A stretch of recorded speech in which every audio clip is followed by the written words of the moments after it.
This video is just to explain a few applications of the binomial theorem so you can do some more of the problems.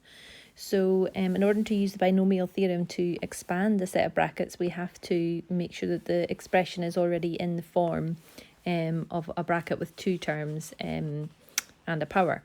So the first step we're going to do today is manipulating the expression to get it into that form, and then going ahead and using the binomial theorem to expand it.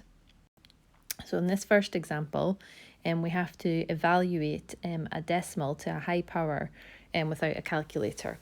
So it's not a particularly efficient way of doing things. However, it's one way that you can use the binomial theorem if you didn't have a calculator. So the trick that we use is we write the 2.1 as 2 plus 0.1 because it's easier to work out powers of whole numbers and numbers like 0.1 than it is 2.1 to the power 4. So our first term in our expression is 2 and the second term is 0.1, and our power, our value of n is 4 in this one. So if we expand it using the binomial theorem, so I've written out 4 choose 0, 4 choose 1 and so on, but then because we've no calculator, the easiest way to evaluate those is just to draw your Pascal's triangle. So that's why I've got that up there. And we're going to be using row 4 because our power is 4. So our coefficients are going to be 1, 4, 6, 4, 1. Our first term is 2, so we put it to the power of 4, and 0.1 would be to the power of 0, so I've not written it in.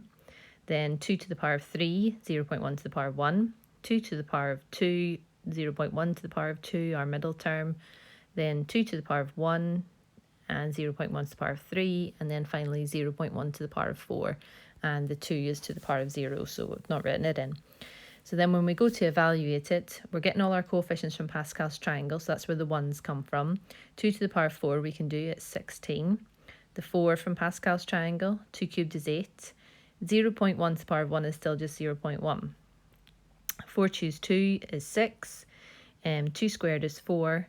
When we do 0.1 times 0.1, remember we just think about how many digits we've got after the decimal.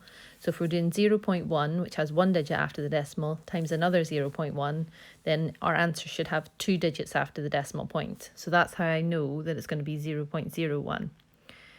4 choose 3 is 4, 2 to the power of 1, and then again, we're timesing this last answer here by another 0.1, so another digit after the decimal point. 1 times 1 is just 1, so it means that this number has to be 0.001 to have 3 digits after the decimal. And then the same thing here, times by 0.1 again, we get 0.0001, and our coefficient of 1 from 4 choose 4. And then from there, then we just work it out using our numeracy skills. So remember, 4 8s are 32. 32 times 0.1 needs to have one digit after the decimal point. So that's how I've got 3.2. 24, but then times 0.01 means 2 digits have to be after the decimal point, so both the 2 and the 4 after the decimal.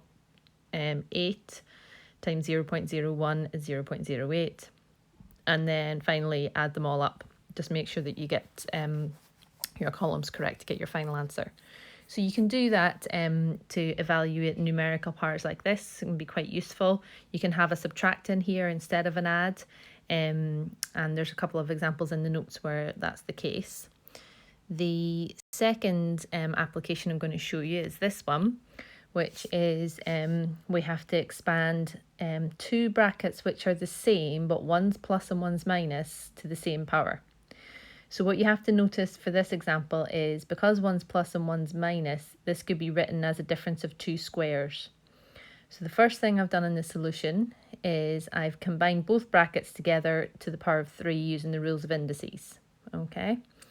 And then inside my bracket here, then what I've got is a difference of 2 squares. So I can write that as x squared and 4y squared. And remember, a difference of 2 squares has a negative inside to the power of 3.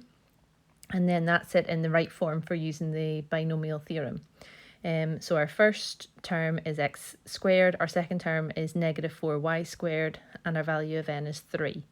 Again, the 3 choose 0, 3 choose 1, I've just got from Pascal's triangle. And then I've evaluated again the same way. So x squared to the power of 3, then x squared to the power of 2, negative 4y squared, x squared to the power of 1, negative 4y squared to the power of 2, and then negative 4y squared to the power of 3, and then evaluate those. Just be careful with your negatives, and you end up with this bottom line here. Okay, so the trickiest part in this question is recognizing how you can manipulate this, really. There's a couple of those for you to try in the notes as well.